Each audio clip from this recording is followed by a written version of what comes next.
Pain is inevitable, but suffering is optional. Life's a journey. It's an adventure that's filled with ups and downs. And on this journey, pain, well, it's inevitable. It's the toll that we pay for living. It's the price of admission to this grand old rodeo we call life. You can't escape it. It's going to find you sooner or later. A stubbed toe, a broken heart, a lost love, a job loss, a sick loved one. It's all part of the deal. But here's the kicker. Suffering is optional. Pain doesn't mean you got to suffer. No, see, suffering, that's the part you can control. Suffering is not something life does to you. It's something you choose to do to yourself. You see, suffering is how we react to the pain.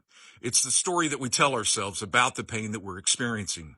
It's the dwelling, the lamenting, the why me narrative that can trap us in a cycle of despair. Or it's the negative ways that we attempt to escape the pain by numbing it out. Now, I'm not saying it's easy to avoid suffering. It takes a conscious effort to shift our mindset, but it is possible. In James 1:2-4, it says, "Consider it pure joy, my brothers and sisters, whenever you face trials of many kinds, because you know that the testing of your faith produces perseverance. Let perseverance finish its work so that you may be mature and complete, not lacking anything." So what does this tell us? It tells us that pain can be a teacher. It can mold us and shape us and make us stronger. It shows us our limits, our weaknesses, our blind spots. It forces us to control our fears, our doubts, and our insecurities. And if we're brave enough, we can use that pain to fuel our fire, to drive us to better and to be stronger. The key is how we choose to view it. We can let it break us or build us. We can let it make us bitter or better. So how do we do this?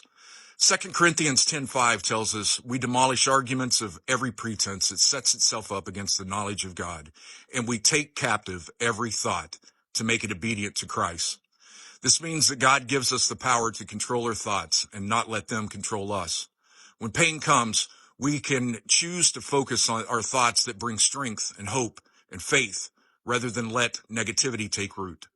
Next time life throws you a curveball your way, remember, pain is inevitable, but suffering is optional. Embrace the pain. Lean into it. Let it fuel your journey forward. Shift your perspective, find the silver lining, and keep moving forward with grace, grit, and determination.